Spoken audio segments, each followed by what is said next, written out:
단일화에 대해서 입장 차이가 좀 있나요? 윤 후보하고. 아닙니다. 후보는 단일화에 대해 가지고 냉담합니다. 자신감은 이길 수 있다라고 생각할 때 단일화에 냉담할 수밖에 없는 건데. 후보 주변에 있는 후보에게 조언을 하는 많은 사람들도 비슷한 생각인 것 같고 예. 아마 그 사람들이랑 좀 대화를 많이 한 것 같아요, 후보가. 안철수 후보하고 단일화는 없다. 지금 이 시점에서 이렇게 얘기해도 돼요? 단일화했을 때 안철수 후보가 얻을 수 있는 표는 꽤 되는데 우리 후보가 얻을 수 있는 표는 거의 좀 없는 것이고, 결국에는 안철수 후보를 지지하는 보수표라고 하는 것은 우리 후보가 잘하면은 나중에 상당한 쏠림 효과가 있을 것이기 때문에 단일화라는 것에 당위성을 부여할 필요는 없다는 생각이 듭니다. 밖에서는 그래도 정권 교체의 어떤 명분, 예. 이거 하려면 단일화를 해야 되는 거 아니냐 이렇게 보는 시각도 있잖아요. 프레임이거든요, 정확히 단일화는. 예.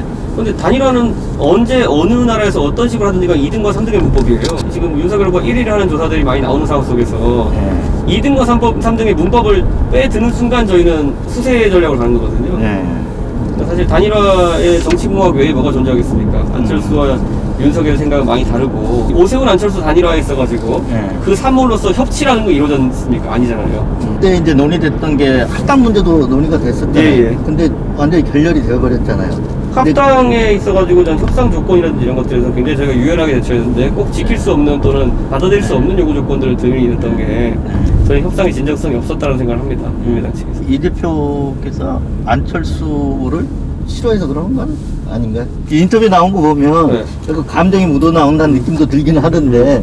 소위 거강분들의 언어에 익숙한 분들은 네. 그래도 합치는 게 좋지 않느냐 정도가 그거예요. 우선 사람들과 저나 김종인 위원장은 안철수라는 사람의 성향에 대한 인식 자체가 다릅니다. 저는 안철수라는 분이 과연 그런 보수정당과 함께 할 수 있는 사람인가 라는 것에서 굉장히 의문점을 갖고 있습니다.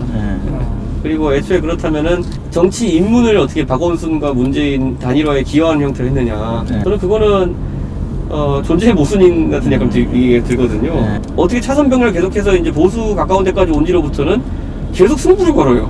저는 되게 웃겼던 게 뭐냐면, 근데 그러면 그 지점들에서 보수랑 딱히 상의라고 움직이는 것도 아니에요. 예를 들어 2020년 총선을 앞두고 아무도 안 물어보는데 갑자기 비례위성정당을 선언합니다. 서울시장 선거 때는 2021년에 아무도 안 물어봤는데 처음에 출마 일성이 야권 단일 후보가 되겠습니다 했어요. 저희랑 상의한 거 아무것도 없거든요. 그리고 지금은 와가지고 대권 출마 안 할 것처럼 하더니만 또 와가지고 합당 논의 있을 때 그렇게 계속 얘기했거든요. 안 대표도 대선 출마해야 될 테니까 그러면은 와서 경선을 치러가지고 우리 당의 후보가 되면 좋지 않겠느냐 이렇게 얘기하면은 절대 안 한대요, 대선 출마. 뭐 그런 식인데 결국에는 저는 이렇게 생각합니다. 호랑이를 잡으러 호랑이 굴에 들어갈 용기가 있었던 YS와 호랑이가 있다더라 하고 나는 저기 들어가면 안 되라고 생각하는 주변에서만 얼쩡거린 예. 나이 말이죠 지금. 그래서 저는 이런 느낌이 좀 굉장히 좀 불쾌합니다, 제 입장에서는.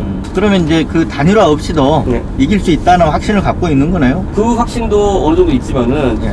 단일화 한다고 해서 표가 많이 늘어나지 않을 거라는 생각도 있습니다. 그래도 나중에 이제 지금은 안철수 후보가 안일화 이런 얘기를 하면서 나로 인한 단일화 아니면 안 한다 이런 얘기 하잖아요. 조금 한번 물러서서 그래도 한번 해보자. 단일화를 제안할 경우에는. 저는 이렇게 봅니다. 보통 단일화라는 것이 후보 등록하기 한 2주 전부터 이제 협상에 들어가서 후보 네. 등록하기 일주일 전쯤에 이제 여론조사 이런 과정을 거치는 것이 일반적인 수순인데, 그렇죠. 대통령 선거는 조금 다릅니다. 매번 단일화의 결론이 그것보다 조금 일찍 나오는 이유는 상당한 비용을 수반해요. 저는 지금 굉장히 궁금한 게 있으면 뭐냐면은 과연 안철수 후보가 대선을 위한 체계적인 준비를 하고 있을까? 저도 이제 당 대표로서 선거를 지휘하면서 요즘은 한 2, 3일 단위로 한 수십억 되는 비용 지출에 대한 결제를 해야 됩니다. 예를 들어 그 안에는 네이버 광고 이런 것도 있습니다. 네.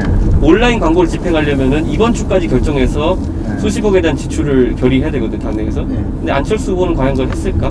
그 안에는 여러 가지가 있죠. 자금 소스는 뭐 어떻게 한다 하더라도 나중에 10%든 15%는 받아가지고 보전을 받는다는 확신이 있을 것인가. 지난 대통령 선거 2017년에서 안철수 대표가 제가 알기로 한 480억 썼어요. 홍준표 대표가 420억인가 썼습니다. 그러니까 상당히 지출이 많이 들어가는 선거라는 것을 안철수 후보도 알고 있고, 그랬을 때 진짜 독자 완주의 의지가 있다면은 온라인 광고도 벌써 집행했어야 되는 것이고요. 유세차도 이제 이번 주 다음 주 중으로 주문해야 됩니다. 그리고 그렇죠. 공보물도 이미 종이 물량 마련하기 시작해야 되고요.